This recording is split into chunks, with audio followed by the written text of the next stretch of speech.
Good morning អូនសួស្តីអ្នកនរថ្ងៃនេះយើងមកកន្លែងមួយដែលចង់ភៅកន្តែងទៅមកណាកន្លែងហ្នឹងណាគ្រាន់តែនិយាយអញ្ចឹងអ្នកនរប្រហែលជាស្គាល់ហើយបាទហើយកន្លែងមួយនេះបាទជាកន្លែងប្រជុំជនមួយដែលម៉ែគាត់ចូលចិត្តមកខ្លាំងមែនទែនបាទជាពិសេសអ្នកតម្រូវការចង់ភៅម្ហូបអាហារ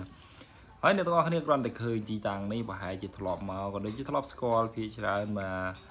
អូខេខ្ញុំនឹងប្រាប់ឈ្មោះតែម្ដងទៅកន្លែងនេះគេហៅថាផ្សារតូចបាទហើយបើសិនជាខុសឈ្មោះអធិស្ឋានផងនេះថាតែខ្ញុំមិនសូវជាស្គាល់ច្បាស់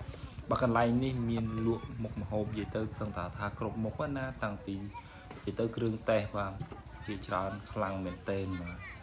អូខេមានតាំងពីបន្លែត្រីសាច់បាទហើយក៏ដូចជាបន្លែស្រស់ក៏ដូចជាបាទផ្អកប្រហុកត្រីងៀតត្រីឆ្អើអីមិនខ្វះទេបងប្អូនចង់បានទេអាចទៅរកកន្លែងហ្នឹងបានហើយបើនិយាយរឿងបន្លែទួយស្អំលឹកបាសលឹកក្រូចលឹកក្រៃបាទតសក់អីវិញមិនអត់ទេបងប្អូននិយាយពីថាស្រស់ខ្លាំងមែនទែននេះគឺជាតម្រូវការបាទ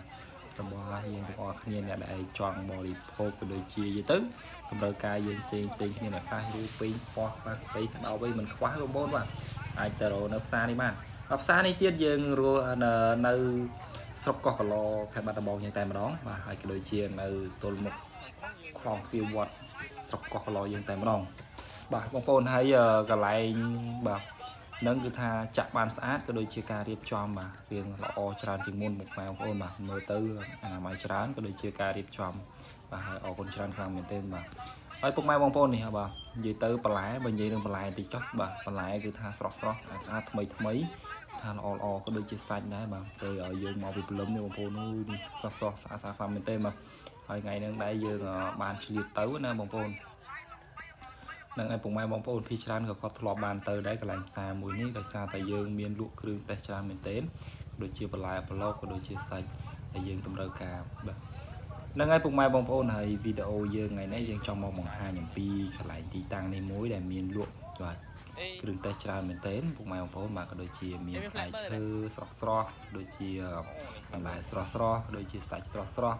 បាទហើយបើយើងចង់មកពុកម៉ែបងប្អូនយើងមកពីព្រលឹមតិចមកបាទដោយសារថា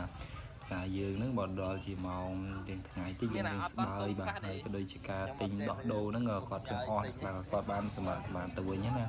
ហើយថ្ងៃនេះយើងមកមើលផ្លែបឺមួយបាទ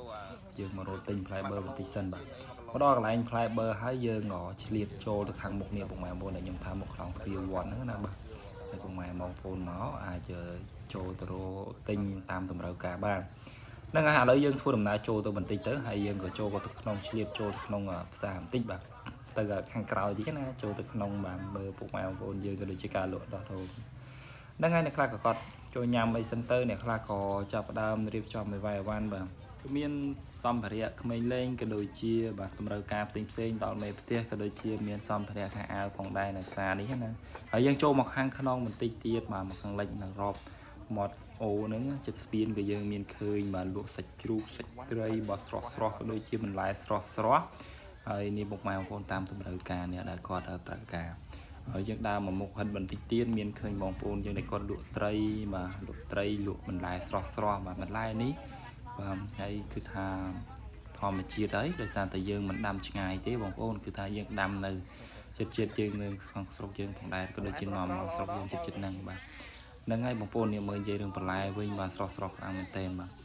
ហ្នឹងហើយបើសិនជាពុកម៉ែបងប្អូនលោកយាយលោកតាដែលគាត់ចង់តម្រូវការនៅទិញមុខម្ហូបវាអាចមកចូលទិញនៅកន្លែងផ្សារតូចនេះខាងជើងមុខវត្តកោះកឡនេះបានពុកម៉ែបងប្អូនបាទហើយវីដេអូយើងក៏ឈានមកគៀកដល់ទីបញ្ចប់ហើយក៏សូមអរគុណច្រើនដល់ការរៀបចំក៏ដូចជាបងប្អូនដែលគាត់លក់ដូរហ្នឹងណាគាត់គោរពតាមវិន័យក៏ដូចជាអរគុណច្រើនដល់ឋានៈស្រុកដែលគាត់បានរៀបចំក៏ដូចជាសន្តិសុខបាទហើយមានសណ្ដាប់ធ្នាប់ហើយយើងនឹងជួបគ្នានៅវីដេអូក្រោយបាទហើយសូមអរគុណ